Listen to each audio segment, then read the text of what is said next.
Paper on Hinduism. At the Parliament of Religions in Chicago. On 19th September, 1893. 3 religions now stand in the world which have come down to us from time prehistoric: Hinduism, Zoroastrianism, and Judaism. They have all received tremendous shocks, and all of them proved by their survival their internal strength. But while Judaism failed to absorb Christianity, and was driven out of its place of birth by its all-conquering daughter, and a handful of Parsis is all that remains to tell the tale of their grand religion, sect after sect arose in India, and seemed to shake the religion of the way, thus, to its very foundations. But like the waters of the seashore in a tremendous earthquake, it receded only for a while, only to return in an all-absorbing flood, 1,000 times more vigorous. And when the tumult of the rush was over, these sects were all sucked in, absorbed, and assimilated into the immense body of the Mother Faith. From the high spiritual flights of the way, Danta, philosophy, of which the latest discoveries of science seem like XOS, to the low ideas of idolatry with its multifarious mythology, the agnosticism of the Buddhists, and the atheism of the Jains, each and all have a place in the Hindu's religion. Where then, the question arises, where is the common center to which all these widely diverging radii converge? Where is the common basis upon which all these seemingly hopeless contradictions rest? And this is the question I shall attempt to answer. The Hindus have received their religion through revelation, the way. Thus, they hold that the way, thus, are without beginning and without end. It may sound ludicrous to this audience, how a book can be without beginning or end. But by the way, thus, no books are meant. They mean the accumulated treasury of spiritual laws discovered by different persons in different times. Just as the law of gravitation existed before its discovery, and would exist, if all humanity forgot it, so is it with the laws that govern the spiritual world, the moral, ethical, and spiritual relations between soul, and between individual spirits and the Father of all spirits, were there before their discovery, and would remain, even if we forgot them. The discoverers of these laws are called rishis, and we honor them as perfected beings. I am glad to tell this audience that some of the very greatest of them were women. Here it may be said that these laws may be without end, but they must have had a beginning. The way, thus, teach us that creation is without beginning or end. Science is said to have proved that the sum total of cosmic energy is always the same. Then, if there was a time when nothing existed, where was all this manifested energy? Some say it was in a potential form in God. In that case, God is sometimes potential and sometimes kinetic, which would make him mutable.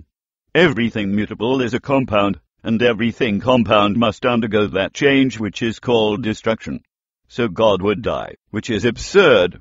Therefore there never was a time when there was no creation. If I may be allowed to use a simile, creation and creator are 2 lines, without beginning and without end, running parallel to each other. God is the ever-active providence, by whose power systems after systems are being evolved out of chaos, made to run for a time and again destroyed. This is what the Brahmin boy repeats every day. The sun and the moon, the Lord created like the suns and moons of previous cycles. And this agrees with modern science. Here I stand, and if I shut my eyes and try to conceive my existence, what is the idea before me? The idea of a body.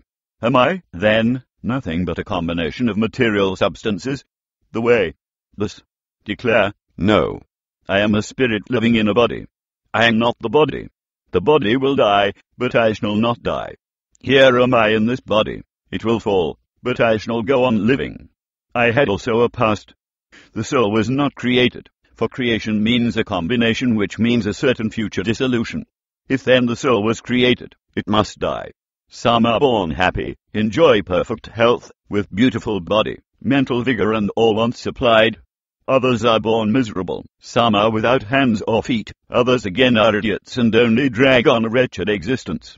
Why, if they are all created, why does a just and merciful God create one happy and another unhappy? Why is he so partial? Nor would it mend matters in the least to hold that those who are miserable in this life will be happy in a future one. Why should a man be miserable even here in the reign of a just and merciful God? In the second place, the idea of a creator God does not explain the anomaly, but simply expresses the cruel fiat of an all-powerful being. There must have been causes, then, before his birth, to make a man miserable or happy, and those were his past actions. Are not all the tendencies of the mind and the body accounted for by inherited aptitude? Here are two parallel lines of existence, one of the mind, the other of matter. If matter and its transformations answer for all that we have, there is no necessity for supposing the existence of a soul. But it cannot be proved that thought has been evolved out of matter, and if a philosophical monism is inevitable, spiritual monism is certainly logical, and no less desirable than a materialistic monism. But neither of these is necessary here.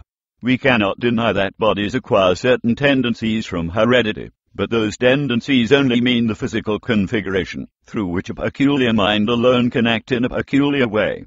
There are other tendencies peculiar to a soul caused by its past actions, and a soul with a certain tendency would by the laws of affinity take birth in a body which is the fittest instrument for the display of that tendency.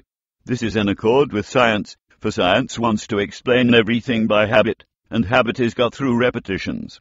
So repetitions are necessary to explain the natural habits of a newborn soul, and since they were not obtained in this present life, they must have come down from past lives.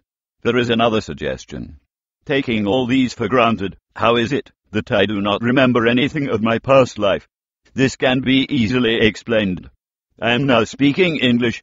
It is not my mother tongue. In fact, no words of my mother tongue are now present in my consciousness. But let me try to bring them up, and they rush in. That shows that consciousness is only the surface of the mental ocean, and within its depths are stored up all our experiences. Try and struggle, they would come up, and you would be conscious even of your past life. This is direct and demonstrative evidence. Verification is the perfect proof of a theory, and here is the challenge thrown to the world by the rishis. We have discovered the secret by which the very depths of the ocean of memory can be stirred up. Try it and you would get a complete reminiscence of your past life. So then the Hindu believes that he is a spirit. Him the sword cannot pierce, him the fire cannot burn, him the water cannot melt, him the air cannot dry. The Hindu believes that every soul is a circle whose circumference is nowhere, but whose center is located in the body, and that death means the change of this center from body to body. Nor is the soul bound by the conditions of matter. In its very essence it is free, unbounded, holy, pure, and perfect. But somehow or other it finds itself tied down to matter, and thinks of itself as matter. Why should the free, perfect, and pure being be thus under the thraldom of matter, is the next question. How can the perfect soul be deluded into the belief that it is imperfect? We have been told that the Hindus shirk the question, and say that no such question can be there. Some thinkers want to answer it by positing one or more quasi-perfect beings, and use big scientific names to fill up the gap. But naming is not explaining. The question remains the same. How can the perfect become the quasi-perfect? How can the pure, the absolute, change even a microscopic particle of its nature? But the Hindu is sincere. He does not want to take shelter under sophistry. He is brave enough to face the question in a manly fashion. And his answer is, I do not know. I do not know how the perfect being, the soul, came to think of itself as imperfect, as joined to and conditioned by matter. But the fact is a fact for all that. It is a fact in everybody's consciousness that one thinks of oneself as the body. The Hindu does not attempt to explain why one thinks one is the body.